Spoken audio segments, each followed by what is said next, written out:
Drew, it is Drewella. And Shelby. And today we're doing our first ever Wednesday movie review talk thing. We do plan to try to do these every single Wednesday. This is our first Wednesday. Cue the intro. This is the intro. And today we're talking about SleepAway Camp.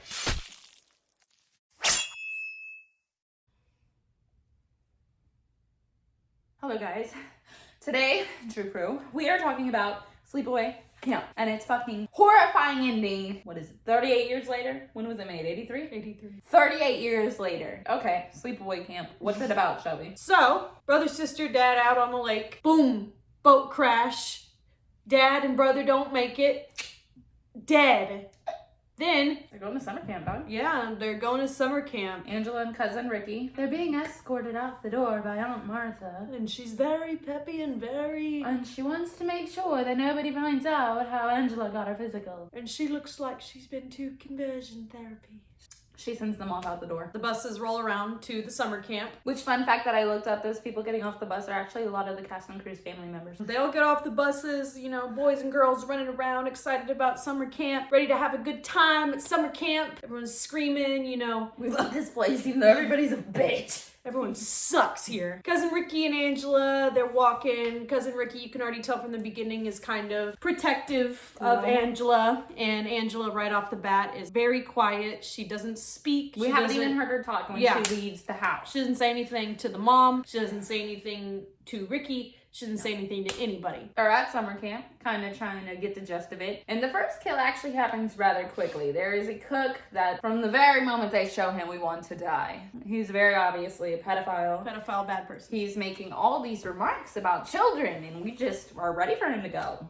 I've never felt less sympathy for somebody when they died than that man. Especially the way he died. Basically, very quickly on, he tries to sexually assault Angela. Ricky gets her out of the situation because he just so happens to walk in on it. Very shortly after, the cook is mysteriously pulled down where a giant boiling pot of water is. Boiling hot water. Pours all over him, and he's just like fizzing up and dying. His face looks icky, it looks sticky, it's gross. I love it. I'm so glad that happened to you. I don't even know if you could count it as a kill though, because we don't see him die. We don't see him die because he does get rolled off to the hospital. By real EMTs from the next town over. That was another fun fact I looked up. So he's rolled off screen. Yeah, I don't know if he can count as a kill, but we do know that the total kill in this movie, if you look it up, is 13. So does he count as a kill? I think he technically counts. So Petty's dead, and Mel, from what we understand is the camp owner, he just wants to cover it up. It was an accident. We don't want anybody to know about this. It's always an accident. That's okay though. I don't want anybody to know about this either. Who cares? He got another job somewhere else. That's what he tells them to tell the kids. And then he gives them a raise. Yeah, the other chefs. Yeah, he was nice. I actually liked Mel. I didn't have a problem with him, besides when he started to it. So that's our first kill. Very shortly after, the boys are trying to invite all the girls to go skinny dipping down by the lake. One guy, who I can't even remember his name, he gets a girl to agree to go in the boat with him, and he flips the boat to be a jerk to her and get her all wet. Water snakes. And then somebody comes up under that boat with him after she swims away and drowns him. Now, his body, when it's found the next day, looks really cool. The few bodies that they show look cool. For the budget this movie had, which was $350,000. And it was filmed over 5 weeks. That's it. These bodies looked good. They looked really good. Like for a 1983 B-rated horror movie. It was kick-ass. Yeah, the bodies were great and the kills were cool. So he dies. Of course, Mel's like, what the fuck? Now he thinks maybe somebody's doing this. Somebody's got to be doing this, maybe. But we're going to say it's an accident. It's another accident. So then the kids all kind of continue to... There's a lot of... We're harassing Angela. The boys are harassing Angela. The girls are harassing Angela because she won't talk. She won't play their games. And it's like, who gives a fuck? If you're so busy playing the game, play the fucking game. Quit worrying about Angela. Except for one boy, which is Ricky's friend. Paul. He's very nice to Angela. He's a little angel. He sits and talks to her and cares about her at the social. He gets her to talk because he says, after he's done talking to her and he says, "Good night, Angela," she goes, "Good night." And it's the first thing she says in the whole movie. movie. And he says, "Good night." Yeah, he's like, gee whiz, golly, I'm having the best day of my life. He's so cute, guys. I love you, Paul. So he gets her to talk. She starts to talk a little bit more at this point, which really, she kind of only talks to Ricky and Paul, which is fine. I mean, fuck everybody else, honestly. She doesn't need to talk to anybody else. I don't know, everybody else sucks dick. I think the next kill, we're just going over all the kills, kind of. That's really all that matters in this movie. This movie was so good, but it's like, I mean, you get the gist of it. We're at fucking camp. Kids are bullying kids. Judy's worried about whether or not I have pubic hair. And that's it. But there was one scene where Judy wears a shirt that says Judy, and icon. I hate to say it. Fucking bitch, I love her. She wants to be her. No, I want to be Christy Adams. Shout out Nightmare Toys. Shout out Christy Adams. That's all she ever talks about anymore. Anyway, there's a point where they throw Angela in the water because they know she's traumatized by water because of her father and her brother passing away in the accident at the beginning of the movie. Then, like I was saying about the pubic hair, like Judy is harassing her in front of all the other girls, asking, why don't you shower with us? Are you bald down there? You're flat-chested. You're flat-chested. You're a child and you haven't hit puberty yet. And you don't even have pubic hair. Pubic hair. Fucking loser. Can't even be part of the bush crew. You're flat and you're bald. Yeah. Like your grandma. So they bully her. So we hate you anymore. We love her. So a lot of these deaths have to do with the fact that everybody is such a bitch to Angela. There's this group of boys that are like... They're throwing water balloons at her. They're bullying her. These are like almost full-grown, like 18-year-olds they look like. But I mean, you're like an adult by then. And she's like 12, something like that. And they like pelt her in the face with a water balloon and she like takes her out. Like yeah. And she like... and then Ricky's over there like, eat shit and die! Fuck you, you cocksucker! You cocksucker fucking bastard! I hate you, you chicken shits! And you want to know another fun fact? The part for Ricky, how they told him to audition, the guy told him, cuss me out. That's why he got the part. Because that's a lot of what he does we were in the like, he's so cute. And he's just like a little knight in shining armor. He's like... Yeah, he'd beat anybody's ass even though he's like... For anybody, he's little. I mean, he's a young kid. Tiny, yeah. But he's so small compared to everybody else, and he's always trying to beat them up. So then, Mel, the guy's like, it's basically like detention at summer camp. Trouble. Everyone's in trouble. So then, one of the boys goes inside because he's like, I gotta take a shit. And then he goes in there, and you see a pole go through the door handles to lock him in place. Somebody cut open the screen behind the boy that's taking a shit and sticks a beehive inside. And all the bees attack him and they sting him everywhere all over his body. And he finally breaks through the door and he falls on the ground and he's just covered in bee stings and they've like made holes in him and like... It looked kick-ass. The effect was really cool. That was made by making a model of him and then putting sugar on it so the bees would actually stay on it.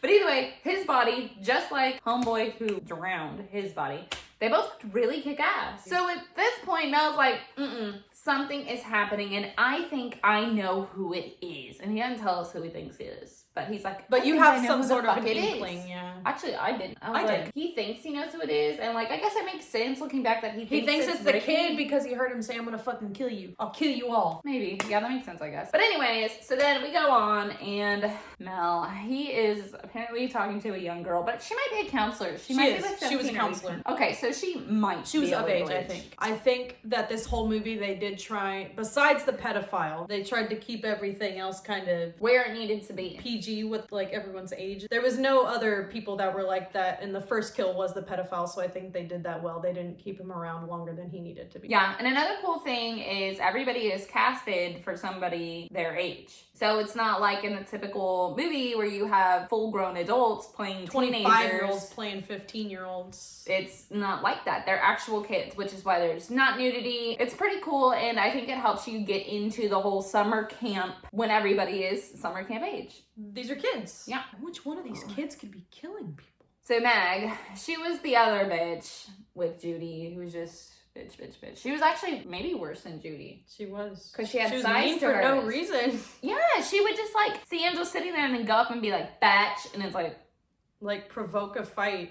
There was one point where they like threw a pillow at her and then they were like, give me back my pillow. Yeah, and it's like you threw the fucking pillow in the first place. It's my habit. Meg's supposed to go on a date with Mel. So Meg goes next door to take a shower, where we find one of the scenes that made me kind of like, Like, it was cool. So she's taking a shower, and the knife comes through the back of it into her back, which you're automatically like, ooh.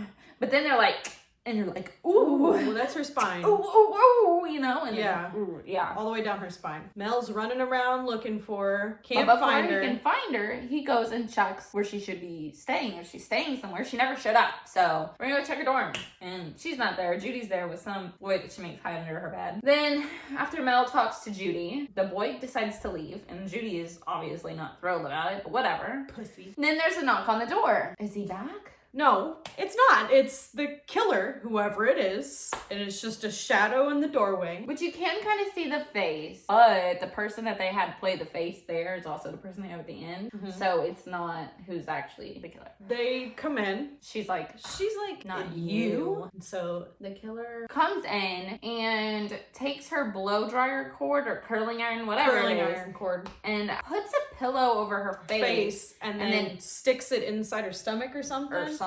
We you don't know see where. it you happen. See the shadow. You see the shadow, and you just see the pillow, and then like the shadow of this happening. And she just stops screaming eventually, and the killer moves her behind the bed. They like move the bed, so she falls under the bed and push it back. Yep. Which, another fun fact, apparently Judy's body was supposed to be shown, but the mother of who was playing her said that it was too gruesome and didn't want it in the movie. Why let your child be in a horror movie?